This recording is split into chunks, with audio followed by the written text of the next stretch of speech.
អង្គុយឯងទៅជួយអ៊ំទៀតបាទជួយអ៊ំខាងរតនកុមារទៅចូលសែនជ័យនឹងកំពុងអ្នកខ្លាចមកនឹងនៅមុខទូ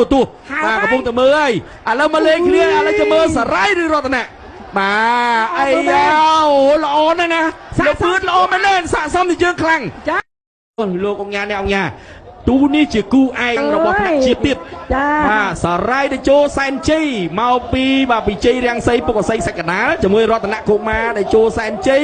អ្នកព្រែកក្មេងបាទថ្ងៃនឹងយកត្រីឆ្អើមកអត់នឹងកែវកុមារនៅព្រៃក្មេងអរិយស័ក្តិបាទឥឡូវប៉ះគ្នាមកសិលមិញបាទការពូកងលទ្ធផលទៅរតនកុមារក៏នៅពីលើបាទឥឡូវនេះបាទសរៃនឹងនិយាយរួមឈ្នះបើគឺ0.11 វិបាទ11 វិបាទឈ្នះកតុយកដាលឥឡូវយើងមើលដល់បឿនអត់ចាញ់គ្នាទេគូទាំងពីរនេះគឺជាគូដែលឯកបាទគូឯកតែម្ដងហើយអ្វីដែលបងប្អូនយើងកំពុងតែទន្ទឹងរង់ចាំបានមកដល់ហើយសរៃទៅចូលសែនជ័យសរៃទៅចូលសែនជ័យកាលពីឈ្មោះពីដើមគេមានសរៃផុតសរៃសែនជ័យអូច្រើនណាស់ឈ្មោះបាទហើយទូកនេះ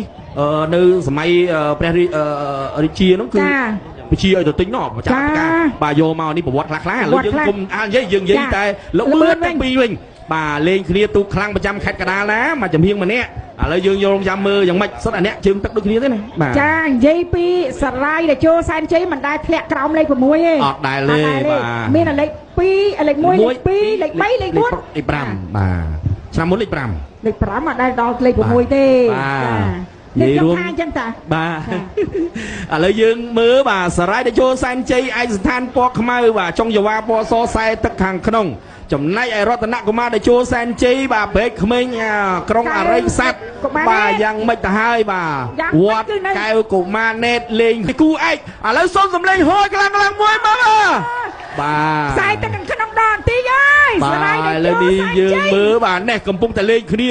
បាទដល់បន្តិចហើយយ៉ាងម៉េចដែរបងសានសុកហៀងនឹងបាទហៅ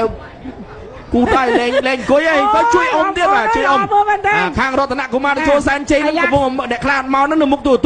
បាទកំពុងតែមើលហើយឥឡូវមកលេងគ្នាឥឡូវจะមើលសរៃឬរតនៈបាទអីយ៉ាអូល្អណាស់ណាលោកពឿនល្អមែនទេស័ក្តិសមទៅជើងខ្លាំងឥឡូវនេះសរៃដកហើយនេះអូយសរៃមកដកដែរអូយ30ម៉ែត្រចុងក្រោយអូយបាទល្អណាស់បងសានសុខហៀងបាទបងសានសុខហៀងអើយបាទឈ្នះមួយជើងហើយប៉ុន្តែរតនកុមារទៅចូលសែនជ័យក៏មិនអស់មិន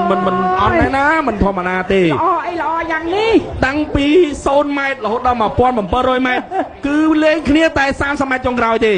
បាទនេះ1670ម៉ែត្របាទប្រហែលគ្នាបាទប្រហែលគ្នារហូតប្រហែលគ្នាបាទថ្លៃយកបឿនគ្នាបាទមកលេងមុខទីប្រត់